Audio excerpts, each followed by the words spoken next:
Dios es bueno, amén. Ya estamos prácticamente a días de acabar este año. Como siempre está diciendo el pastor, ¿verdad? Que parece mentira, pero cada vez el tiempo se va volando. ¿Sabe dónde lo nota uno? En los niños, ¿verdad? Ahí se ve el tiempo, cómo se va. Antes de comenzar el culto le hice una pregunta al pastor y le pregunté una palabra. ¿Cómo se decía en hebreo? Se dice Gesed.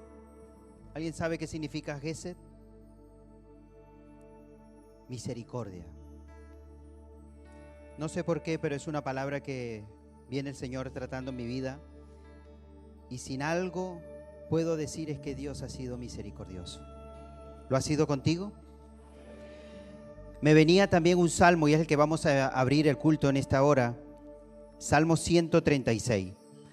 Les voy a pedir que por favor los que tienen Biblia la abran, porque lo vamos a leer entre todos. Este salmo repite misericordia 26 veces. 26 veces. Salmo 136. Qué mejor, ¿verdad?, que empezar este culto reconociendo que Dios es misericordioso. ¿Qué sería de nosotros si no fuese por la misericordia de Dios? ¿Lo tienen?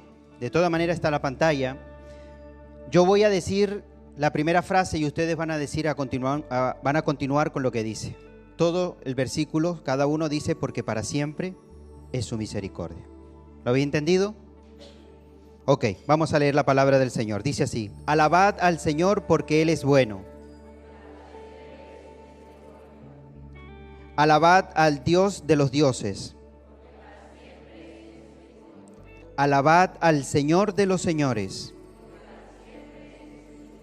Al único que hace grandes maravillas.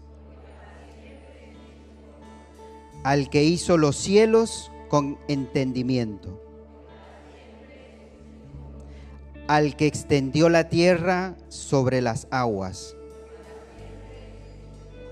Al que hizo las grandes lumbreras,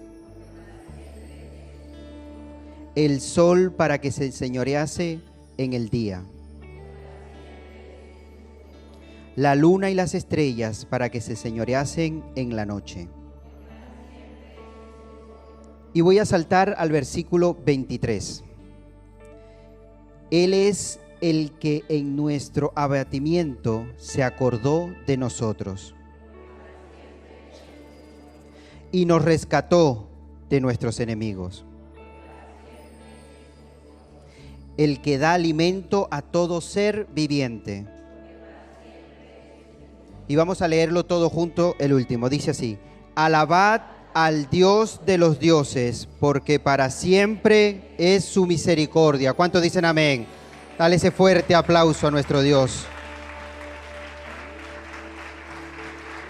Están poniendo que es el valor numérico del nombre de Dios. Amén. Así que yo creo que es muy bonito recordar eso. Recordemos siempre la misericordia de Dios, porque para siempre es su misericordia. Cierra tus ojos allí donde estás y dale gracias a Dios con todo tu corazón, porque Dios ha sido bueno. Dios te ha cuidado, ha guardado, ha suplido tus necesidades. Padre, te damos gracias. Gracias por tu presencia en este lugar. Gracias por tu amor, Señor, tu fidelidad y sobre todo por tu misericordia para con nuestras vidas, Señor. Queremos alabarte, adorarte en espíritu y en verdad, Señor, en esta hora, con un corazón agradecido, Señor, reconociendo que tú eres un Dios poderoso que creó los cielos y la tierra, Señor. ¿Qué fuese de nuestras vidas, Señor, si tú no hubieses tocado nuestros corazones, Señor?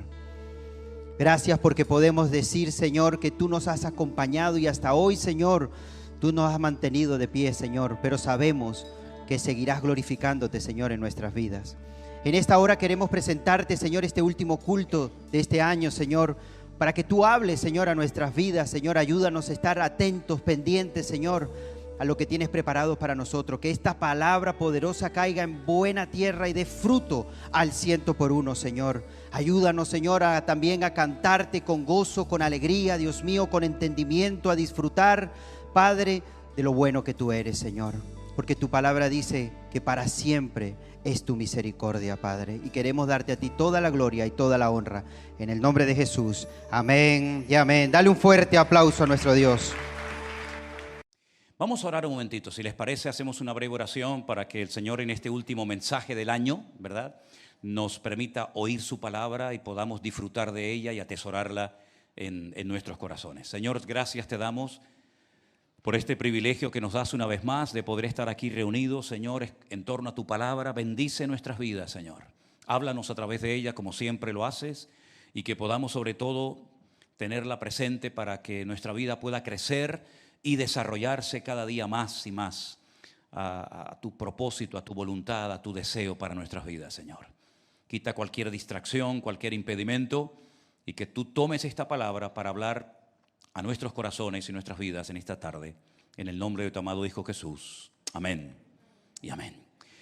Hermanos queridos, Dios nos ha dado una capacidad tremenda para poder recordar eventos, nombres, teléfonos, direcciones, calles, ¿verdad? Nuestra mente está capacitada para poder memorizar miles, millones de cosas. Algunos dicen que con el paso del tiempo van perdiendo memoria, pero sea como sea, yo creo que hay cosas en la vida que espiritualmente hablando tenemos que recordarlas y tenerlas presentes siempre, todos los días de nuestra vida. Tenemos que tener memoria para recordar las cosas que Dios ha hecho. A lo largo de este año 2024, que está prácticamente ya terminando, ¿cuántas oraciones hemos hecho?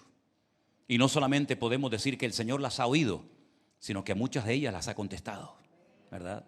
Prueba de ello es que hay personas en esta tarde aquí que a lo mejor tú eres el resultado de la oración de una madre, de un padre, de un pastor, de alguien que oró por ti durante años para que te convirtieras, para que buscaras una iglesia, para que escucharas la palabra de Dios y no perdieras el tiempo en las calles, ¿verdad?, echando por tierra tu vida, tus talentos, tu juventud, tus dones, sino que pudieras comenzar a caminar con el Señor todos los días de tu vida.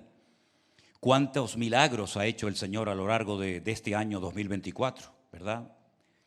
¿Cuántas maravillas ha hecho el Señor en todos y en cada uno de nosotros?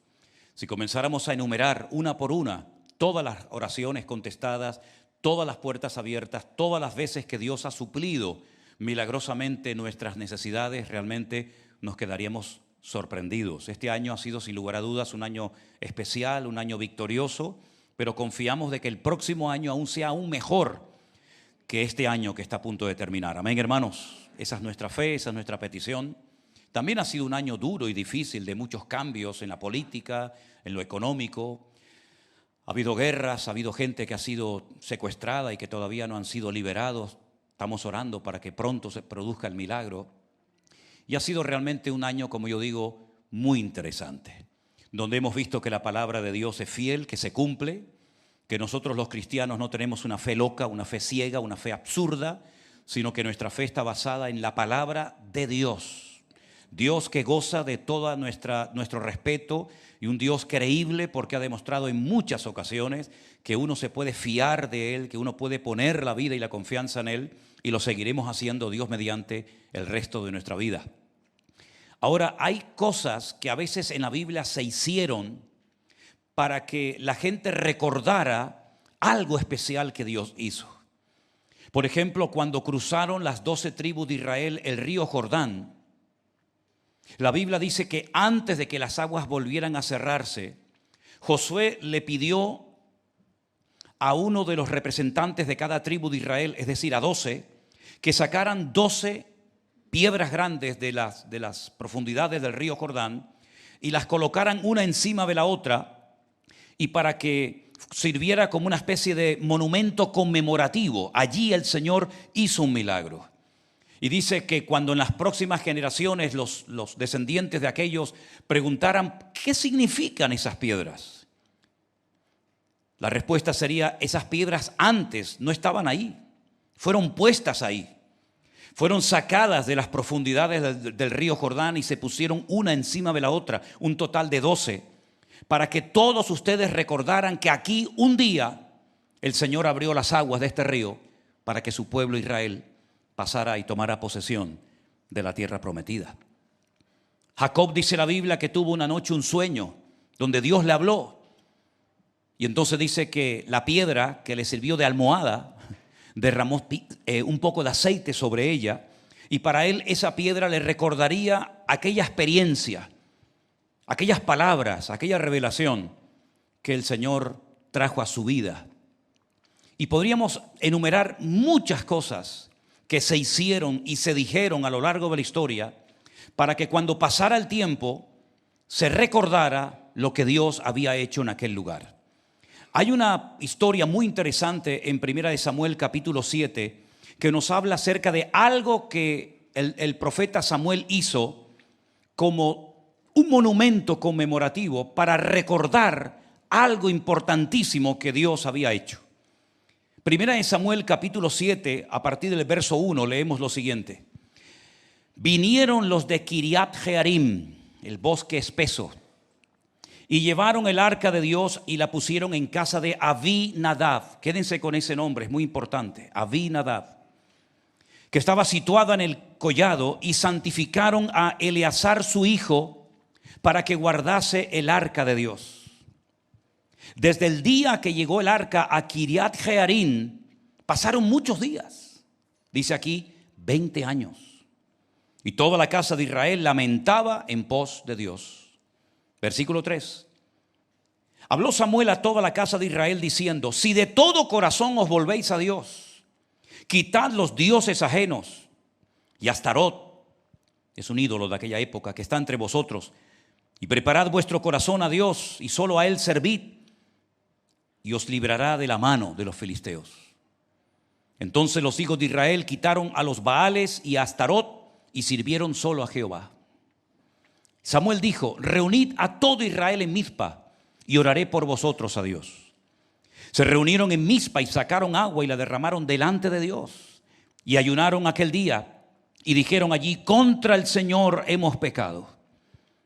Y juzgó Samuel a los hijos de Israel en Mizpa.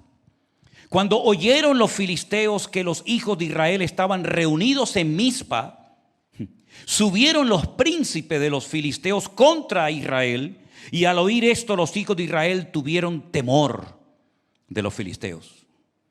Entonces le dijeron los hijos de Israel a Samuel: no ceses de clamar por nosotros al Señor nuestro Dios, para que nos guarde de la mano de los filisteos. Y Samuel tomó un cordero de leche y lo sacrificó entero en holocausto a Dios. Y clamó Samuel a Jehová por Israel, y Jehová le oyó. Y aconteció que mientras Samuel sacrificaba el holocausto, los filisteos llegaron para pelear con los hijos de Israel. Mas el Señor tronó aquel día con gran estruendo sobre los filisteos y los atemorizó, y fueron vencidos delante de Israel. Y saliendo los hijos de Israel de Mizpa, siguieron a los filisteos, hiriéndolos hasta abajo de Bet-car. Y tomó luego Samuel una piedra, escuchen esto, tomó Samuel una piedra, la puso entre Mizpa y Sen, y le puso por nombre Ebenezer, diciendo: hasta aquí nos ayudó el Señor. Así fueron sometidos los filisteos, y no volvieron más a entrar en el territorio de Israel. Y la mano de Dios estuvo contra los filisteos todos los días de Samuel. Y fueron restituidas a los hijos de Israel las ciudades de los filisteos que habían tomado a los israelitas, desde Ecrón hasta Gat. E Israel hirió su territorio de mano de los filisteos, y hubo paz entre Israel y el amorreo. Y juzgó Samuel a Israel todo el tiempo que vivió. Y todos los años iba y daba la vuelta a Betel, a Gilgal, a Mizpa, y juzgaba a Israel en todos estos lugares. Después volvía a Ramá, porque allí estaba su casa, y allí juzgaba a Israel, y edificó allí un altar a Jehová. ¿Cuántos dicen amén? Qué hermosa historia. Ahora, para entender un poco lo que Samuel está haciendo aquí, hay que ver qué es lo que ha ocurrido anteriormente a esto. Por primera vez en la historia, estos enemigos llamados los filisteos, que no eran originarios de Israel, sino que eran procedentes de la isla de Creta, y decidieron ocupar parte de la costa mediterránea de Israel, se posicionaron en varias ciudades, como por ejemplo la Franja de Gaza, Ecrón, Gat, Askelón, Asdod y otras localidades. Y la Biblia dice que hubo una guerra entre los filisteos y el pueblo de Israel. Y los filisteos dice que lograron lograron quitarle al pueblo de Israel algo que era el mueble más valioso de todos los que tenía el pueblo de Israel, que era el arca de la alianza, el arca del pacto, en cuyo interior estaba un poco de maná, las tablas de los 10 mandamientos y todo lo que sabemos. Aquel mueble representaba en aquel momento la presencia de Dios con su pueblo Israel. Robarle el arca de la alianza al pueblo de Israel era como quitarle la presencia de Dios al pueblo. Ellos pensaban que el arca era como una especie de amuleto. Estaban perdiendo la guerra y a los ancianos se les ocurrió decir: vamos a traer el arca para que el arca nos defienda, pero si tú estás en desorden, si tú estás en pecado y si tú no estás haciendo las cosas decentemente y con orden delante del Señor, por mucho que ores, por mucho que invoques y por mucha arca que traigas, el respaldo de Dios no va a estar contigo. Porque Dios es un Dios de orden. Y Dios respalda, bendice, apoya y ayuda a aquellas personas que se han tomado en serio su comunión y su relación con el Señor. El pueblo de Israel no estaba en su mejor momento. Espiritualmente hablando, estaba en crisis. Pero ellos pensaban que trayendo el arca todo se iba a solucionar y se equivocaron. Los filisteos se atrevieron a robarle el arca a los judíos, a los hebreos. Se la llevaron a su territorio y bueno, todos conocemos la historia. La llevan como un trofeo de guerra al templo de Dagón. Dagón era un ídolo que adoraban los filisteos en aquella época. De la cintura para abajo tenía forma de pez, como si fuera una sirena, y de la cintura para arriba tenía forma de hombre. Y dice que colocaron el arca de la alianza, el arca del pacto, en el templo del dios Dagón. El dios Dagón cayó varias veces, se le quebraron las manos y se demostró claramente de que la presencia de Dios era mucho más poderosa que los dioses de los filisteos. Después de mucho tiempo, incluso de contraer enfermedades terribles, tumores enormes, la Biblia dice que milagrosamente decidieron poner a prueba si aquello era una intervención de Dios o era simplemente producto de la casualidad. La Biblia dice que pusieron el arca encima de un carro que iba a ser tirado por 2 vacas recién paridas. Y ellos dijeron: si las vacas siguen recto, camino hacia la tierra de Israel, y no se detienen porque ven a sus crías, a sus terneros llorando, esto es un milagro de Dios. Pero si se vuelven, entonces esto simplemente ha sido producto de la casualidad. La Biblia dice que el arca llegó tirada por aquellas 2 vacas recién paridas a Bet-Shemesh. Y entonces cuando los hombres que estaban trabajando en el campo vieron que los filisteos, los enemigos de Israel, los que habían robado la presencia del Señor, se la devolvían al pueblo, fue un momento de gozo y de alegría espectacular, porque era todo un auténtico milagro. Ya sabemos que muchos en esa localidad murieron por tocar, por ver, por manosear el arca, pero la cuestión está en que ellos pudieron volver a recuperar la promesa de que Dios iba a estar con ellos. La llevan a casa de un tal Abinadab y allí permanece 20 años. Abí significa mi padre, Nadab es un verbo que significa el que está dispuesto a dar, el que está dispuesto a ofrecerse, el que quiere hacer algo, ¿verdad? Es interesante notar, mi padre quiere hacer algo. Eso es lo que Dios quiso siempre hacer en la humanidad, hacer cosas buenas. Hemos cantado Dios es bueno, amén, hermanos. Y eso es lo que Dios quiere hacer en tu vida, cosas buenas, no cosas desagradables, cosas amargas, cosas que te depriman, sino todo lo que Dios tiene para tu vida ahora y mañana y siempre. Se van a hacer cosas buenas, positivas, que van a traer bendición, que van a traer restauración espiritual a tu vida. Pero 20 años estuvo el arca del Señor en la casa de este Abinadab y nadie le prestó atención, ni siquiera al primer rey de Israel, que fue Saúl. La Biblia dice que cuando él suba al trono y prácticamente de la noche a la mañana se convierte en rey de Israel, nunca preguntó, nunca se informó dónde estaba el arca. Ni siquiera hizo ni un mínimo gesto para traerla a su palacio, para tener la presencia del Señor cerca de su vida. Sin embargo, David fue todo lo contrario. David lo primero que hace cuando lo proclaman rey sobre toda la nación es preguntar y hacer todo lo posible por traer el arca, es decir, lo que representaba en aquel momento la presencia de Dios, a su hogar, a su palacio, a Jerusalén, donde él era el rey. Ahora bien, una vez que el arca ha sido devuelta, Una vez que los filisteos se han dado cuenta de que el Dios de Israel es muchísimo más poderoso que los dioses que ellos tenían, lo que hace Samuel es convocar a todo el pueblo y decir, bueno, hemos visto un milagro tremendo. Hemos visto que esta crisis, esta tragedia nacional se ha terminado. Ahora lo que vamos a hacer es orar, darle gracias al Señor y comprometernos de verdad. Todos los que tengan ídolos en sus casas, como pueden ser ídolos de Baal o ídolos de Astarot o de cualquier otro nombre, por favor limpien sus hogares. Y entonces dice la Biblia que el pueblo le dijo, eso es lo que vamos a hacer, consagrarnos al Señor, hacer una limpieza de nuestros hogares y poner al Señor en primer lugar en nuestras vidas. Gloria a Dios, por fin lo han entendido. Pero en medio de ese acto de consagración, otra vez vuelven los filisteos a intentar atacar y destruir al pueblo de Israel. ¿No habían aprendido ya la lección? ¿No se habían dado cuenta de que contra Dios no se puede pelear? ¿No se habían dado cuenta de que sus dioses no servían de nada? ¿Por qué lo vuelven otra vez a intentar? Hermanos, si hay una característica del enemigo que a mí siempre me ha llamado mucho la atención, es la perseverancia. Tengo que decir que lamentablemente a veces el enemigo es más perseverante, más constante en sus intentos de matar, hurtar y destruir que muchos cristianos en su comunión con el Señor. El problema de los filisteos era grave. Los filisteos eran una nación, una potencia militarmente hablando muy poderosa, muy fuerte. El pueblo de Israel está en medio, digamos, de un culto de oración. Se están consagrando, están orando, está el profeta Samuel dirigiendo la asamblea y de repente se enteran que vienen los filisteos contra ellos y dice que tuvieron gran temor, pero clamaron al Señor. Y hay una promesa que muchos de nosotros conocemos que dice, clama a mí y yo te responderé y te enseñaré cosas grandes y ocultas que tú no conoces. Así que ellos clamaron al Señor.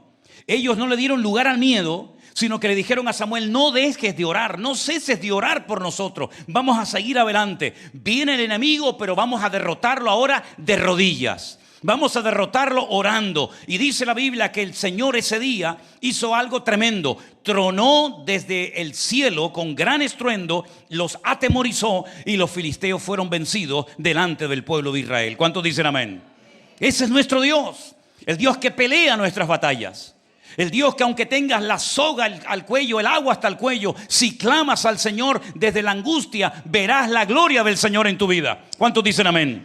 Y eso lo hemos visto a lo largo de todo este año. Apláudele al Señor si quiere, mi hermano. Hemos visto cómo el Señor nos ha librado. Aleluya.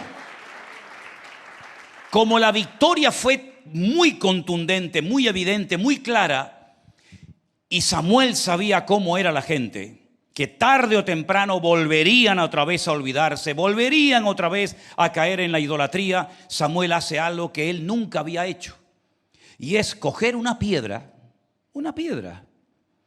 y ponerla entre la localidad de Mizpa y de Sen, y que esa piedra sirviera como testigo.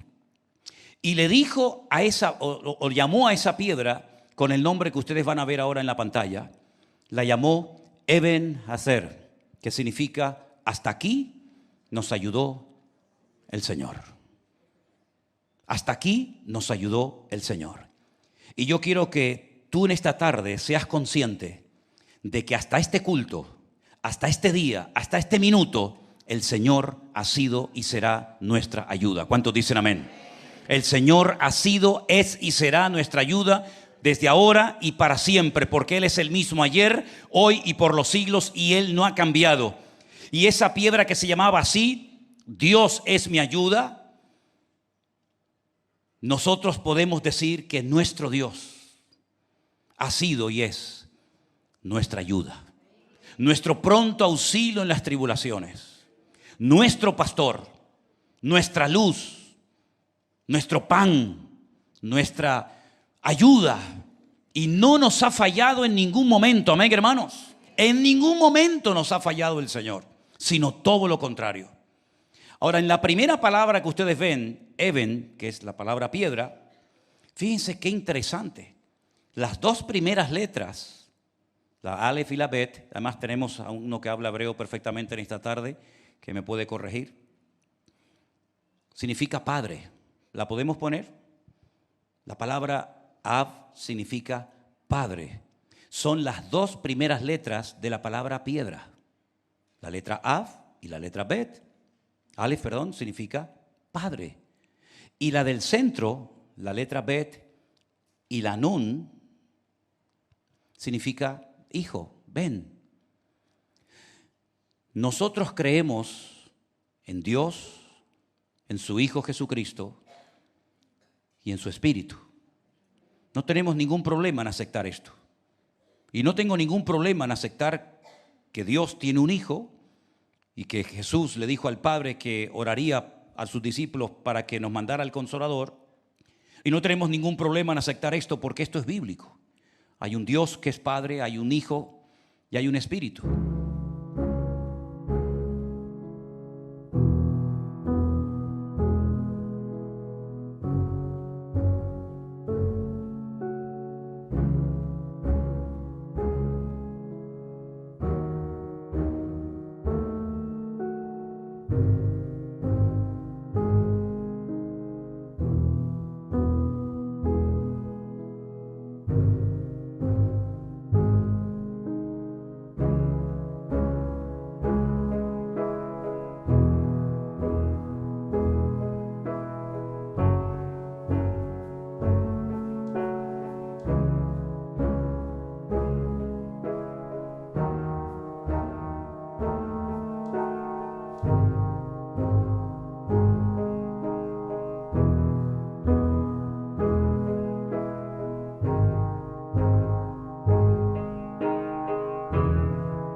Y ellos tres, o él solo, porque es uno solo, ha prometido estar con nosotros todos los días hasta el fin del mundo. Y esa piedra de la cual hace referencia 1 Samuel capítulo 7, el apóstol Pablo, por revelación divina, llegó a decir en 1 Corintios capítulo 7 que todos en el desierto, todos estuvieron bajo la cobertura de aquella nube, de aquel paraguas. Y todos bebieron de la misma bebida espiritual, de la roca que les seguía. Y dice, y la roca era Cristo. Es interesante notar cómo hay cosas en la Biblia, personas y cosas, que son como tipo. Un tipo es una figura literaria que prefigura algo que va a ocurrir en el futuro. Es como los corderos que se sacrificaban en el Antiguo Testamento, pues prefiguran al Cordero de Dios, que es nuestro Señor Jesucristo. El arca, ¿verdad? Ese es tipo de cómo Dios tendrá un pueblo que lo salvará, aunque pase por dificultades, por luchas, por pruebas. Hay miles de tipos, es decir, esta figura literaria que nos prepara, que nos ayuda a entender cuando venga el cumplimiento de lo que estamos viendo de una manera gráfica o de una manera natural, para entender un concepto espiritual que no podemos ver con nuestros ojos naturales. La Biblia nos enseña que El Señor Jesucristo dice que cuando una persona quiere edificar una casa, cuando una persona quiere edificar una vida, cuando tienes que tomar decisiones profundas en tu vida que pueden incluso afectar a otras personas, tienes que elegir un buen fundamento. Y el mejor fundamento que puedes y debes de elegir es la roca. ¿Y quién es la roca? Nuestro Señor Jesucristo. Las dos casas que se edificaron, la que se construyó encima de la roca y encima de la arena, por fuera parecían idénticas, eran casi iguales, pero había algo que las diferenciaba, algo que no se veía, y era lo que había por abajo. En una no había nada, había arena, en la otra había roca. Un fundamento lo suficientemente sólido como para poder soportar lluvias, vientos, huracanes, agua y lo que venga. Y dice la Biblia que cuando vinieron los problemas y dieron con ímpetu contra las paredes de aquella casa, una permaneció y la otra se derrumbó, y literalmente dice la Escritura, y fue grande su ruina. ¿Cuántas personas empezaron un proyecto? ¿Cuántas personas empezaron un negocio, una empresa? Y terminaron siendo una ruina, porque no edificaron sobre la palabra de Dios, sobre el fundamento sólido de la roca, que es nuestro Señor Jesucristo. Sin embargo, otras personas tú los ves que han pasado luchas, han pasado enfermedades, han pasado problemas de todo tipo, económico, físico, y sin embargo ahí siguen, un año y otro año, y tú los miras y dices, pero ¿de dónde saca fuerza esta persona? Una persona que ha tenido dificultades, que ha tenido pruebas, que le han criticado, que le han calumniado, que le han perseguido, que se le han cerrado puertas, que ha pasado esto y aquello, y ahí sigue un año y otro y otro. ¿Por qué? Porque ha construido su vida sobre el fundamento sólido que es Cristo, la roca eterna. Ahora dice la Biblia, y vamos a leerlo en esta tarde, que el día que el apóstol Pedro salía del templo después de haber orado por un cojo, al cual le dijo, no tengo ni plata ni oro, ¿se acuerdan? Mas lo que tengo te doy. Y dice la Biblia que oró por él y se levantó y comenzó a alabar al Señor. La Biblia nos dice algo muy interesante, porque la gente comenzó a mirarlos a ellos. Y los religiosos de la época le dijeron a Pedro, oye, ¿en qué nombre? ¿Con qué autoridad has orado por esta persona? ¿Quién es el que ha producido el cambio? Porque hemos visto a este hombre año tras año en la puerta del templo pidiendo limosna, y ahora lo vemos saltando, alabando y glorificando a Dios. Danos una explicación. Toda esa explicación, gracias a Dios, la tenemos en Hechos capítulo 4. No voy a leer todo el capítulo, pero parte del capítulo dice: entonces Pedro, lleno del Espíritu Santo, dijo: gobernantes del pueblo y ancianos de Israel, puesto que hoy se nos interroga acerca del beneficio hecho a un hombre enfermo, de qué manera éste haya sido sanado, sea notorio a vosotros y a todo el pueblo de Israel, versículo 10, que en el nombre de Jesucristo de Nazaret, a quien vosotros crucificasteis y a quien Dios resucitó de los muertos, por él este hombre está en vuestra presencia sano.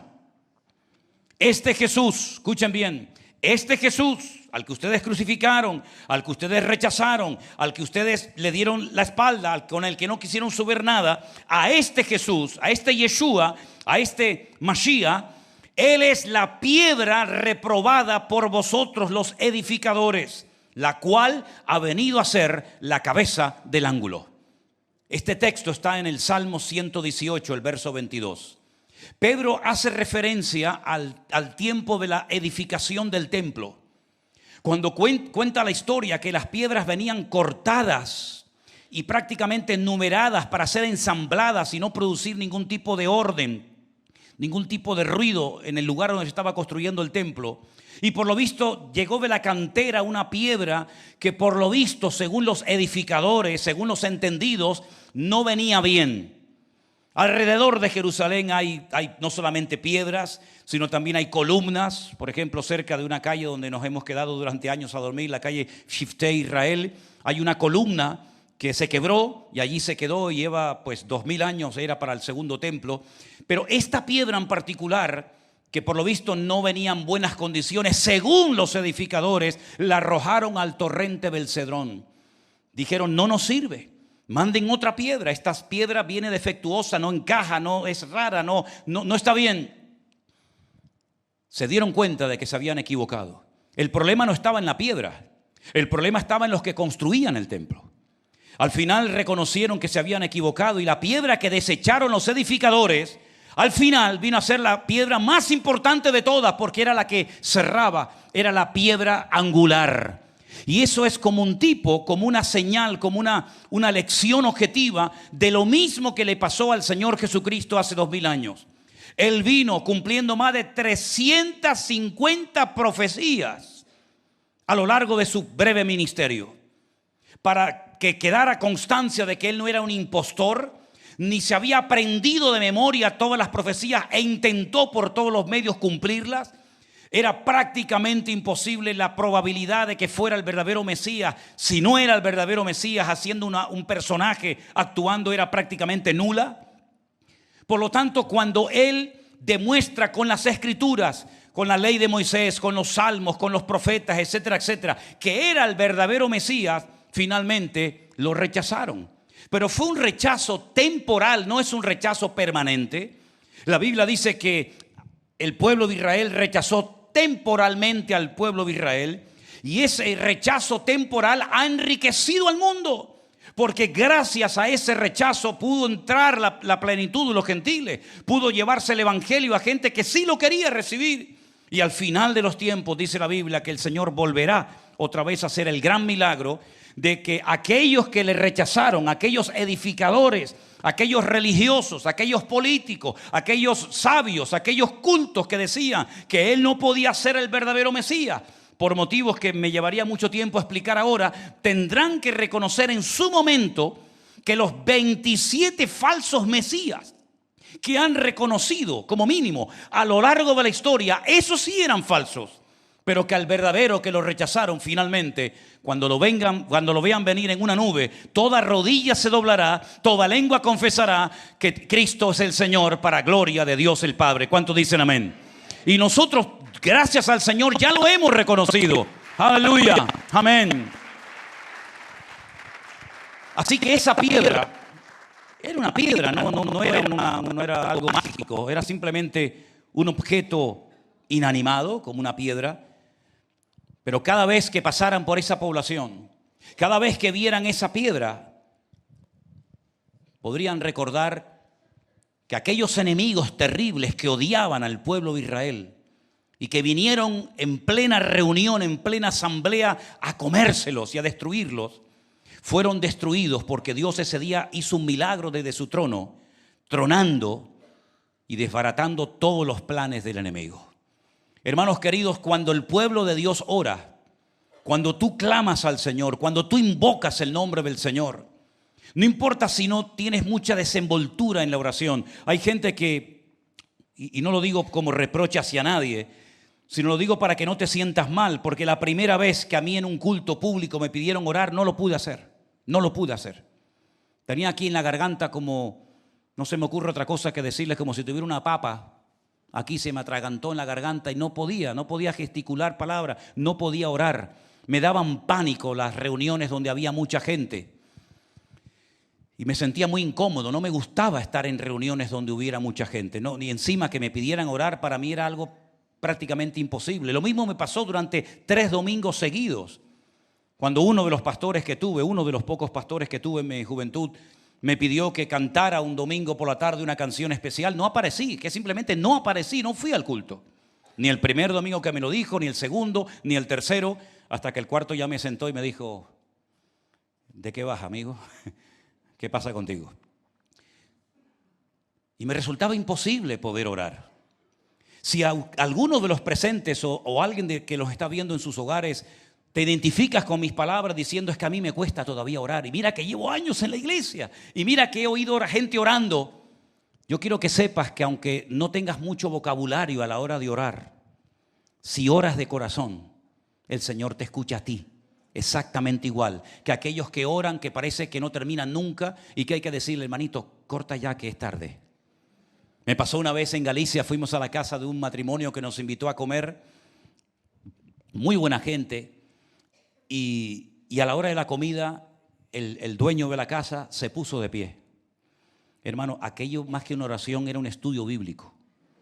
Era un vocabulario, era una reverencia, era porque tu palabra dice en Mateo 4:25 y en Jeremías tal. Era, de verdad, me dieron ganas de sacar una libreta y decir, espérate un momento, porque es que no vea la oración que este hombre se está pegando aquí. Pero era tan larga, hermano, tan larga, que los niños comenzaron a comer. Y les digo una cosa, yo estuve tentado a empezar a comer también, Estuve tentado a decir, bueno, mientras el hermano está orando, comencemos a comer nosotros, ¿no? Porque aparte, claro, en Galicia, imagínate, te ponen esos manjares. Al final el hombre terminó, ¿no? Pero el amén fue algo tremendo. Pero yo quiero decirle de verdad, de todo corazón, a los que no saben orar, según lo que tú dices, cuidado. Porque a veces me hace gracia a los que dicen que no saben orar, cuando se atreven a hacerlo, te quedas con la boca abierta. Y tú dices, madre mía, pues menos mal que no sabía orar. Porque si llegas a saber orar, no veas la oración que se nos presenta aquí, ¿verdad? Dios escucha la oración, porque no es tanto las palabras, ni la cantidad, ni lo bonito, sino lo que sale de lo más profundo de tu corazón. Fue simplemente un clamor a gritos, Señor, sálvame, lo que me dio la vida a mí, cuando caí por un barranco, a un precipicio, y no me maté de milagro, y el coche quedó totalmente destruido, totalmente destrozado, que no sirvió para nada. Yo salí por el parabrisas para adelante y me corté todo con los limpiaparabrisas. Y simplemente dije, Señor, sálvame. Y la oración de Ana ni siquiera se oyó. La tomaron por ebria, ¿verdad? Y la oración de Jesús, cuando va a resucitar su amigo Lázaro, es hasta extraña. Padre, gracias te doy porque sé que siempre me oye. Lázaro sal fuera, y salió muerto caminando, ¿no? Es decir, cuando nosotros oramos al Señor, si oramos con fe, oramos conforme a la voluntad de Dios. Ya digo, no importa la cantidad de palabras, ni siquiera la hora, porque en mi época se decía para que el Señor oiga la oración, nos tenemos que levantar a las 6 de la mañana. Y yo pregunté un día y se enfadaron cuando hice la pregunta, ¿y si oro a las 9:30, Dios no me oye? Claro que es bueno levantarse a la mañana. Hay algunos que se tienen que levantar para no juntar el sueño con la siesta, ¿no? Pero da igual la hora, da igual la postura, es que Dios lo ha hecho de tal manera que puedes orar sentado, puedes orar acostado, puedes orar de pie, puedes orar de rodillas, puedes orar caminando, da igual, pero ora. Porque cuando oramos al Señor, Dios, que es nuestra ayuda, nuestro pronto auxilio en las tribulaciones, viene y nos escucha, amén, hermanos. La oración de Jonás la hizo desde el vientre de un enorme pez. Y el Señor oyó su clamor. Y el Señor le salvó la vida. Y este pueblo tenía que recordar, y nosotros tenemos que recordar, que todo cuanto tenemos, miren, todo lo que ves a tu alrededor, cuando muchos de ustedes llegaron ya estaba. Y cuando a lo mejor algunos se vayan, seguirá estando. Pero esto no estaba así el primer día que entramos a este local. Este local estaba totalmente sucio, destruido, descuidado por mucho tiempo. Y el Señor fue supliendo todas y cada una de las cosas que ves. Las luces, las sillas, la moqueta, el equipo de sonido, el púlpito, las pantallas, todo cuanto tú ves ha sido la fidelidad y la misericordia del Señor, como decía Anderson al principio del culto, ¿verdad? Dios ha sido bueno. Dios nos ha ayudado hasta aquí y creemos y tenemos la fe y la confianza en nuestros corazones que el próximo año, en el 2025, no faltará la ayuda diaria y constante de parte de nuestro Dios. ¿Cuántos dicen amén? Aleluya. Dígaselo a su hermano en esta tarde. Dios te va a ayudar. Aleluya. Dios te va a ayudar. No tengas ningún temor en absoluto. Pero tienes que recordar lo que Dios ha hecho en tu vida. Tienes que recordar todo el camino por el que has transitado, cómo el Señor te ha suplido tus necesidades, cómo te ha cuidado durante la noche y el día, de aquel accidente que podías haber perdido la vida, cómo te guardó de aquella operación, cómo te guardó desde el vientre de tu madre. Mi madre me contaba, yo no me acuerdo lógicamente, que cuando yo estaba en el vientre de mi madre subía en una zona de Venezuela que creo que se llama San Bernardino. Están venezolanos aquí, ¿no? Mi madre tenía una tintorería en San Bernardino y subiendo unas escaleras le salió un perro. Yo por eso siempre le he tenido tirria a los perros. Desde el vientre de mi madre ya tuve siempre problemas con los dichosos perros. Con el único que me llevé bien fue con Trotsky. Pero con todos los demás, cuanto más lejos, mejor. Subiendo la escalera le salió un perro, mi madre se asustó, cayó de espaldas, salió rodando por la escalera, creo que estaba de 7, 8 meses. Y fue una caída muy fea. De hecho, en estos días, un tío de Elena, ayer o antes de ayer, hoy, sufrió una caída y murió. A los pocos días murió. Tremendo, ¿no? Mi madre podía haber muerto en esa caída, yo también, y el médico le dijo que esperaba que todo saliera bien. Y Dios me guardó desde el vientre de mi madre, como te ha guardado a ti. Y podemos decir, hasta aquí nos ha guardado el Señor. Y hemos tenido enfermedades, hemos tenido accidentes, hemos tenido ataques por todas partes, pero la mano de Dios nunca se ha apartado de nuestras vidas. Y a mí lo que me gustaría que en este último domingo del año nosotros, de verdad, de corazón, le dijéramos al Señor, no solamente gracias por lo bueno que has sido conmigo, sino Señor, también te doy gracias porque me has dado y me has cuidado y bendecido más de lo que yo me merecía. Nunca me olvidaré cuando fui a visitar a Genaro la casa, después de aquel ictus, se llama así, ¿no? Después de aquel ictus que le dio, y era una conversación muy simpática, pero en el fondo sabíamos que de gracia no tenía nada, ¿no? Cuando incluso abrió la Biblia y la quiso leer y no podía. Cuando decía cosas sin sentido y Dios lo guardó y Dios lo protegió, y ahí está Genaro, ¿verdad? Para la gloria del Señor. Y ahora sabemos que dentro de poquito nuestra hermana Marcela se va a tener que operar, como nosotros también nos hemos operado, ¿verdad? Y otra gente se ha operado de otras cosas, pero va a subir aquí y va a dar testimonio de que todo ha salido bien porque Dios es bueno y para siempre su misericordia. ¿Cuántos dicen amén? Ese es nuestro Dios, ese es nuestro Dios. Y no estés preocupado, no estés afanado, porque cuando clamaban al Señor, el Señor desde su presencia, de su trono, intervino a favor de su pueblo. Años y años estuvieron los del pueblo de Israel tratando de derrotar a los filisteos, y Dios en minutos acabó con todos ellos. Y ese es nuestro Dios. No sigas peleando con tus propias fuerzas, porque va a llegar un momento, aunque no lo entiendas tal vez, que te vas a cansar. Te vas a cansar de estar peleando siempre con lo mismo, los mismos problemas, la misma lucha, las mismas tentaciones, las mismas historias. Entrégale todo al Señor. Encomienda al Señor tu camino. Confía en Él y Él hará, hermano querido. Y el Señor te va a librar de enemigos que conoces y de los que no conoces, que probablemente son más de los que ya has conocido y con los cuales te has enfrentado. Por eso oraron al Señor y no tuvieron que mover ni un dedo. Porque cuando una persona ora, el Señor no solamente oye, sino que el Señor responde inmediatamente a nuestras oraciones. Yo quiero contar como un testimonio que cuando estuvimos en Colombia, en Tierra Alta, me llevaron a un colegio a predicar. Y tengo fotografías de más de 400 jóvenes en un patio escuchando atentamente, no se oía ni una mosca, la palabra que el Señor puso en mi corazón compartirles a todos aquellos muchachos. Era un lugar de problemas, familias rotas, de droga, etc. Y cuando terminamos, un grupito de jovencitos y de chicas se me acercaron. Y una chica llorando me pidió a mí que orara por ella porque su hermana se había ido de casa y no sabían dónde estaba. Estaba desaparecida. No tenían contacto, no sabían dónde estaba. Ella estaba muy triste, su madre estaba destrozada porque pensaba que a su hija la habían matado, la habían secuestrado, en fin. Y yo le dije, mira, tú hoy le has entregado tu vida al Señor Jesucristo. Tú lo has recibido junto con centenares de jóvenes que hoy han hecho esta decisión pública delante del Señor. El Señor está contigo y te va a escuchar a ti exactamente igual que a mí. Mi Dios no es más grande que el tuyo, es el mismo. Yo te animo a que hagas esto. Cuando llegues a tu casa, una casita muy humilde, muy sencilla, entra donde puedas estar tranquila, ponte de rodillas y pídele al Señor que recibas noticias de tu hermana. El Señor sabe dónde está y cómo está.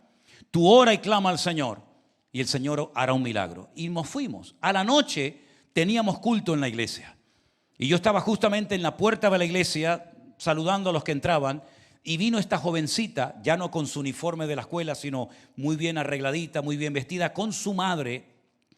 Y las dos cuando me vieron comenzaron a llorar y a llorar y a llorar. Y yo pensaba que me iban a dar una mala noticia, y lo que me dijo es, cuando hoy llegué a mi casa, me puse de rodillas, como usted me dijo, oré a Dios y le pedí que mi hermana diera señales de vida, y mi hermana hoy se puso en contacto con nosotros, está viva y esta semana viene para otra vez estar con nosotros en casa. Ese es nuestro Dios, el Dios de lo imposible, el Dios que se ríe de lo imposible y que torna la miseria en bendición para la gloria suya. Aleluya. Ese es nuestro Dios, hermanos. Toda la Biblia está llena de ejemplos de personas que clamaron al Señor, desde Jonás, que les acabo de comentar, hasta aquella iglesia que durante la noche oraba y oraba y oraba y clamaba por la vida del pastor. La Biblia dice que ese mismo día a uno de los pastores de la iglesia lo habían matado y al otro lo habían encarcelado con la intención de sacarlo al día siguiente y matarlo también. Pero la iglesia oró toda la noche por Pedro. Y la Biblia dice que mientras la iglesia oraba, intercedía y clamaba delante del Señor, un ángel del Señor fue a visitar la cárcel del apóstol Pedro. Fíjense ustedes, estaba dentro de la cárcel con soldados encadenados a él, y fuera de la celda había más soldados cuidándolo para que no se escapara. La Biblia dice que todos quedaron dormidos, totalmente dormidos. Las cadenas se soltaron, la puerta se abrió y el ángel le dijo: puede salir. Y pasó una puerta y pasó otra puerta hasta que llegó a la puerta de la casa donde estaban reunidos, y tardó menos el Señor en abrir las puertas de la cárcel y romper las cadenas que la iglesia en abrirle la puerta. Porque la Biblia dice que cuando él golpeó la puerta de la casa, salió una jovencita, oyó la voz, entró otra vez al culto de alegría. Dice que no abrió la puerta y le dijo: hermanos, está Pedro a la puerta de la iglesia, del culto. Y le dijeron: Pedro, no puede ser, tú estás loca. Estamos orando por Pedro y me dicen que yo estoy loca. La Biblia dice que abrió la puerta y efectivamente era el apóstol Pedro. Cómo la oración, sin moverse de su habitación, fue capaz de cambiar todas las circunstancias y hacer un milagro para la honra y para la gloria de nuestro Dios. Y podríamos hablar horas y horas de oraciones que Dios ha contestado, porque ese es nuestro Dios. Con esa fe queremos terminar este año y darle la bienvenida al 2025, sabiendo que el 2025 también el Señor será nuestra ayuda, nuestro pronto auxilio en las tribulaciones, y Él nunca nos abandonará, porque Él ha prometido y se ha comprometido con su palabra diciendo: he aquí yo estoy con vosotros todos los días hasta el fin del mundo. ¿Tienes esa fe y esa confianza en tu corazón, hermano y hermana? Algunos dirán: tengo muchos problemas. Me da igual lo que usted tenga. Mi Dios es mucho más grande que tus problemas y tus necesidades. Aleluya. Fuertes aplausos a nuestro Dios. Aleluya. Aleluya. Gracias, Señor. Gracias, Señor. Bendito seas. Incline su rostro en esta noche y recuerde este nombre: Ebenezer. Hasta aquí nos ayudó el Señor. Esta piedra que me ayuda es mi Señor. Él es mi fundamento. Él es mi sustento. Él es mi proveedor. Él es mi médico divino. Él es mi Padre, mi consejero, mi príncipe de paz. Ebenezer, hasta aquí me ayudó el Señor.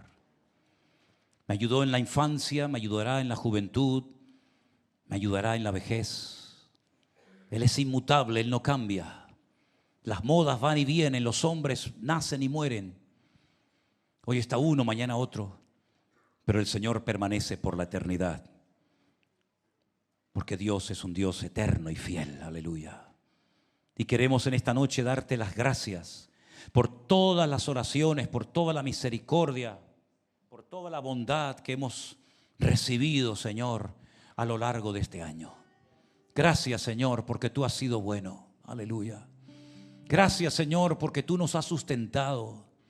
Tú has vencido y derrotado a todos los enemigos que se levantaron contra tu pueblo.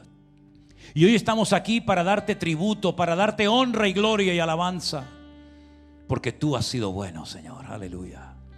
Y lo seguirás siendo.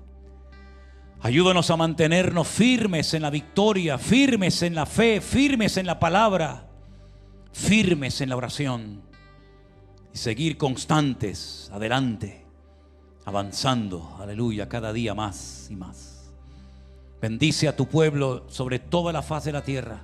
A todos los hombres y mujeres que se esfuerzan cada día por predicar tu palabra, por servirte, Señor, fortalécelos, anímalos, ayúdalos a que sigan adelante, a que se mantengan firmes en tus caminos, Señor. Gracias por habernos ayudado para llegar hasta aquí, Señor. Gracias por todo lo que hemos aprendido y recibido a lo largo de este año. Queremos terminar el año con gratitud y en victoria, Señor. Bendice a cada uno de los presentes, los que están en sus hogares, en las iglesias que nos ven. Señor, derrama de tu Santo Espíritu sobre todos y cada uno de nosotros cada día más y más, para que podamos mantenernos firmes, Señor, en tus caminos. Aleluya. Bendito sea tu nombre, oh Dios. Si usted quiere orar por la persona que está a su lado, sea conocido o desconocido, sería excelente que usted pudiera bendecir, que usted pudiera orar por alguien en esta tarde y decirle: Señor, bendícelo, ayúdalo, y que nos mantengamos unidos cada día más y más en tus caminos. Que tu palabra sea el fundamento de nuestra fe. Que nada ni nadie se interponga entre nosotros, Señor, sino que tú sigas siendo nuestro pastor y nuestra cobertura espiritual. Aleluya. Bendito sea tu nombre, Dios. Oramos los unos por los otros, hermanos, en esta noche. Gracias, Señor Jesús. Aleluya. Gracias, Señor. Gracias, Señor. Aleluya. Gracias a todos los hermanos que han estado aquí, a todos los que han seguido la retransmisión de este culto. Vamos a finalizarlo recogiendo la ofrenda como siempre hacemos. Que Dios les bendiga, que tengan un feliz fin de año y comienzo de año nuevo. Que sea el mejor año de tu vida y que el Señor te guarde y te bendiga y te conceda la paz todos los días de tu vida. Aleluya. Bendito sea el Señor.